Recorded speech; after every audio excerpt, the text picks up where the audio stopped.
বাংলাদেশের মহতরম সিনিয়র নায়েব আমির, ২৬-এর গণঅভ্যুত্থানের অবিসংবাদিত রাহবার হযরত মাওলানা মুফতি সৈয়দ মোহাম্মদ ফয়জুল করিম শেখ চরমনাই বক্তব্য রাখবেন। মুফতি সৈয়দ ফয়জুল করিম শেখ চরমনাই।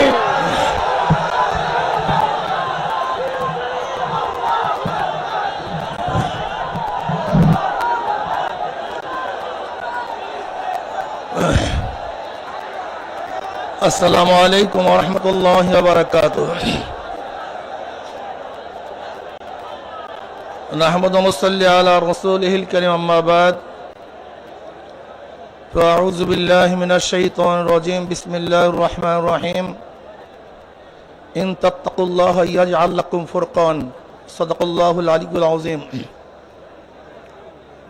আমার গবেষণায় ঐক্য না হওয়ার একমাত্র কারণ হলো কলব। আমার গবেষণায় ভুল না হতে পারে, নাও হতে পারে। আমাদের সমস্যা হলো অন্তরের ঐক্যতা নেই, অন্তরের মধ্যে মোহাব্বত নাই, ভালোবাসা নেই। এই জন্য যতই ঐক্য করি না কেন ঠিক থাকে না। এই জন্য আমি মনে করি যে আমাদের কলবের ঐক্য যদি হয় তো সে ঐক্য ভাঙবে না। দেখেন, স্টেজ ফিটিং ঐক্যের কোনো মূল্য আমি কোনোদিনই দেই নাই, এর কোনো গুরুত্ব আমি মনে করি না। অনেকে দেখছি একসাথে বসলে খুব আনন্দিত হয়, এটাও দরকার আছে, খুব ভালো। কিন্তু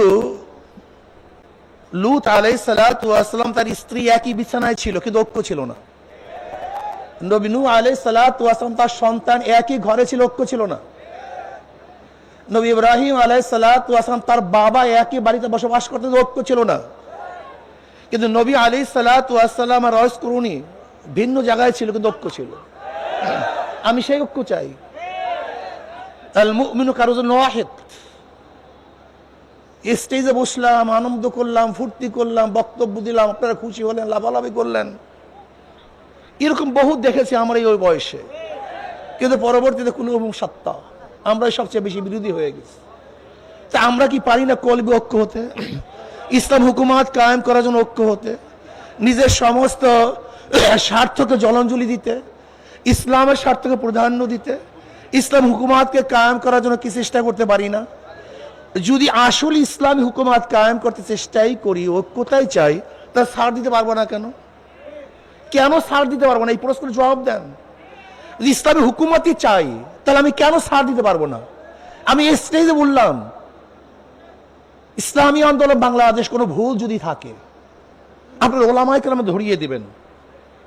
যদি মনে করেন এইটা বাদ দিতে হবে, সেইটা বাদ দিতে হবে, সেইটা বাদ দিতে হবে, বাদ দেবো। ঐক্য চাই, স্থায়ী ঐক্য চাই, বুনিয়ান ও মারসুসের ঐক্য চাই।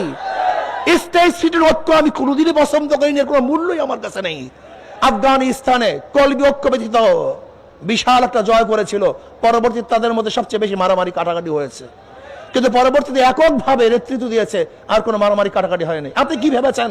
ধরে নেন অলাও ফারজান, আজকে আমরা কলবি ঐক্য ব্যতীত একটা স্টেজ ফিটিং ঐক্য করলাম, ইসলামী হুকুমাত কায়েম করলাম, পরের দিন কি হবে বলেন তো? পরের দিন কি হবে? ভাই ভাবিয়া চিন্তা, তারপর আবেগে কাজ না করি, স্থায়ী ঐক্যর জন্য চেষ্টা করি। দেখেন, স্টেজ ফিটিং কথার মধ্যে অনেক স্বাদ আছে। ডায়াবেটিস রোগীর জন্য মিষ্টির মধ্যে বহুত স্বাদ আছে, কিন্তু ভবিষ্যৎ কিন্তু ভালো না।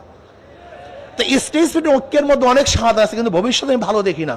এটা প্রয়োজন নেই তা বলছি না, কিছু মনে করিয়েন না। আজকে যারা আসছে, আমি কমপক্ষে অনুরোধ করব, এই মাঠে এখানে আমরা ঐক্য হই, যে আমরা যত কিছু হোক না কেন এখানে যারা আছে এরা বিচ্ছিন্ন হব না। কমপক্ষে এইটা হই না, এখানে যারা আসি যাই হোক না কেন এরা বিচ্ছিন্ন হব না। আগে একটা ভিত্তি স্থাপন করেন, ভিত্তি বেশ কিছু হয় না। আহলে হক আগে ঐক্য হন। যদি আপনারা ঐক্যবদ্ধ হতে পারেন, তাহলে আপনাদের কাছে এমন সুযোগ আছে, আপনারা যা ইচ্ছা তাই করতে পারবেন। কি কয় যে আমাদেরকে বাদ দিয়ে কেউ কিছু করতে পারবে না। আমি বলি আমরা ইসলাম হুকুমাত কায়েম করব, ওদেরকে আমাদের গোলাম বানিয়ে রাখবো। আমাদেরকে বাদ দিয়ে মানে কি আমরাই ক্ষমতায় যাব? ক্ষমতায় যাব আমরা, আর বাইরে যাবে কে? 92 বছর মুসলমানদের দেশে ওলামায়ে কেরাম ক্ষমতায় যাবে, এটাই যৌক্তিক। ক্ষমতায় না যাওয়াটা অযৌক্তিক। কাজে আপনারা ঠিক থাকেন, এখানে যারা আছেন ঐক্য হন। আমি চ্যালেঞ্জ দিলাম, ইনশাআল্লাহ ইসলাম হুকুমাত কায়েম হবে, এদেশে কলেমার পথে উড্ডয়ন হবে। আল্লাহ আমাকে আমাদের সবাইকে কলবে ঐক্য হওয়ার তৌফিক দান করেন।